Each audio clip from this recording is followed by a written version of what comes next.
எல்லாருக்கும் வணக்கம்.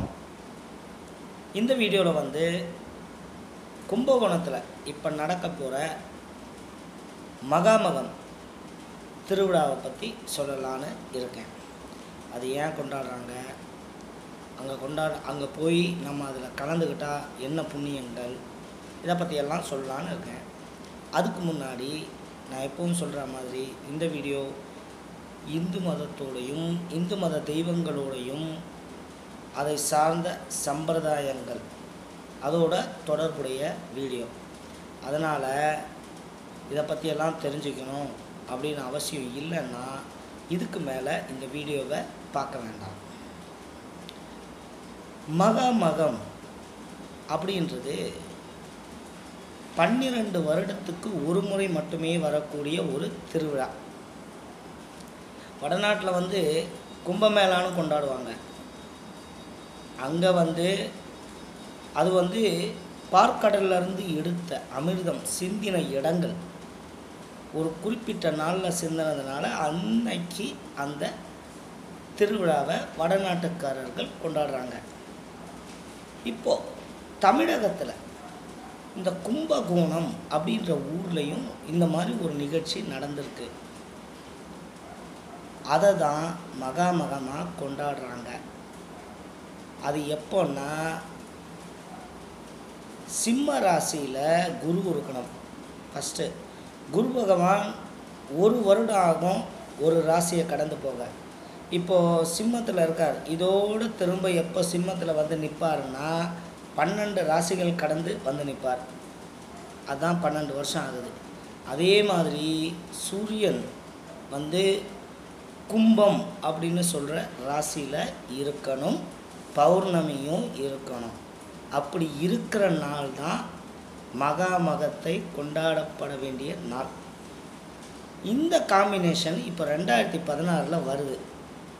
என்றைக்குன்னா பிப்ரவரி 22. ஸோ பிப்ரவரி 22 2016 மகாமகம் கொண்டாட பலதரப்பட்ட மக்கள் கும்பகோணத்துக்கு வருவாங்க. அது ஏன் கும்பகோணம், வேறு ஊரில் ஏன் இல்லை அப்படின்னா, அதுக்கு ஒரு கதை இருக்குது.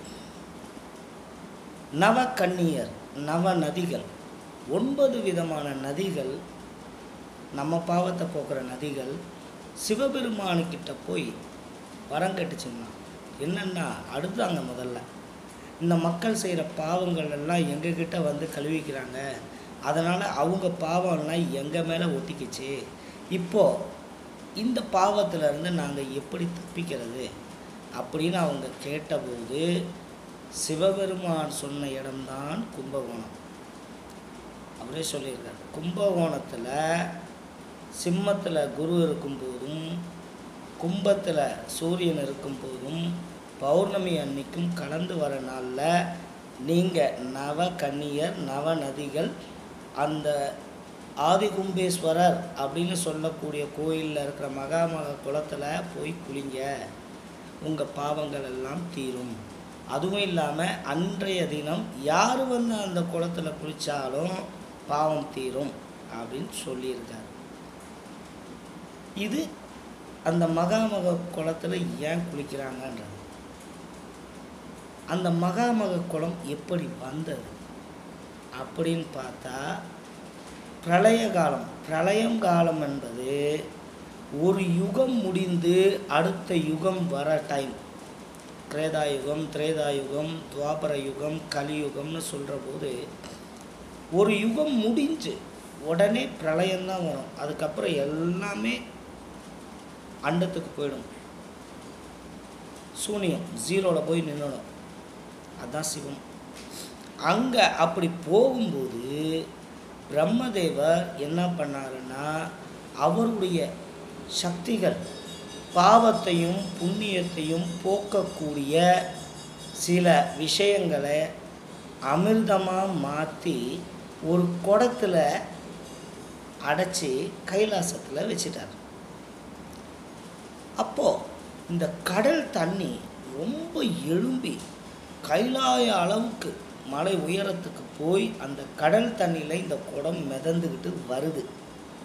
அப்படி மிதந்து வந்துக்கிட்டு இருக்கிற குடம் அது வேறு எங்கேயாவது போய் அந்த ஞானம் அழிந்து விடக்கூடாது, பாவங்களையும் புண்ணியங்களையும் மக்களும் வந்து அவங்க பாவத்தை போக்கிக்கிறதுக்கும் புண்ணியத்தை சேர்த்து கொள்றதுக்கும் அந்த அமிர்தத்தில் குளிச்சா நல்லதுன்னு நினச்ச சிவபெருமான் அந்த குடத்தை ஒரு அம்பு கொண்டு உடைக்கிறார், தொலைக்கிறார்.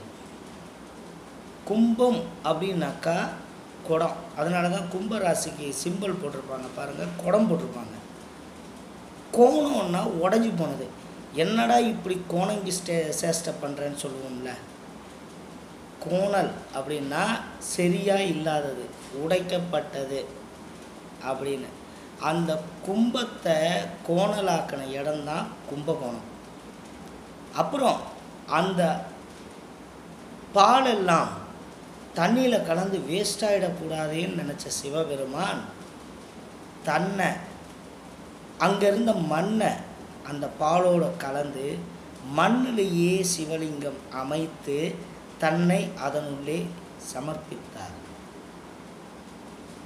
அவரே அந்த சிவலிங்கத்துக்குள்ளே போயிட்டார். ஆதி கும்பேஸ்வரர்னு சொல்கிற அந்த கும்பகோணத்தில் இருக்கிற கோயிலில் இருக்கிற சிவபெருமான் மண்ணால் செய்யப்பட்டவர். அதனால தான் அபிஷேகம்லாம் அவருக்கு பண்ண மாட்டாங்க. அவருக்கு மேலே வேறு ஒரு இது போட்டு வெள்ளிலேயோ தங்கத்திலையோ போட்டு அதுக்கு தான் அபிஷேகம் பண்ணுவாங்க.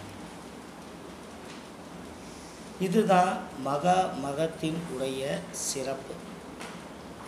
நான் வந்து இந்த பிப்ரவரி 22 வந்து 99% முயற்சி செய்கிறேன் கும்பகோணத்துக்கு போய் குளிச்சுட்டு வரேன். ஏன்னா இதோடு நமக்கு அப்புறம் 12 வருஷம் கழித்து தான் இந்த மாதிரி ஒரு நன்னாள் கிடைக்கும். முடிஞ்சால் நீங்களும் கும்பகோணம் சென்று நீராடி கொஞ்சம் நஞ்ச பாவத்தையாவது போக்கிக்கோங்க. அங்கே போய் குளிக்கிறதுனால பாவம் போகுதோ இல்லையோ, முதல்ல ஃபஸ்ட்டு நம்ம உடம்புல இருக்கிற அழுக்கு போகும், கரெக்டுங்களா? ரெண்டாவது, நம் முன்னோர்கள் எல்லாம் முட்டாள்கள் அல்ல. அதை நம்ம பல விஷயத்தில் பார்த்துட்டோம். இப்போ வெளிநாட்டுக்காரங்களும் புரிஞ்சுக்கிட்டு ஒத்துக்கிறாங்க. அந்த மாதிரி ஏதோ ஒரு காரணம் கருதி தான் இதை தான் செய்கிறாங்க அப்படின்றதுனால நீங்கள் போய் கலந்துக்கிறதுல எந்த ஒரு வில்லங்கமுமோ இல்லை இதுவுமே கிடையாது. அதனால் முடிஞ்சால் பிப்ரவரி 22, 2016 அன்றைக்கி கும்பகோணத்துக்கு வாங்க, நான் உங்களை மீட் பண்ணுறேன். இதான் இந்த வீடியோவில் சொல்ல வந்தேன். நன்றி, வணக்கம். Please do take care.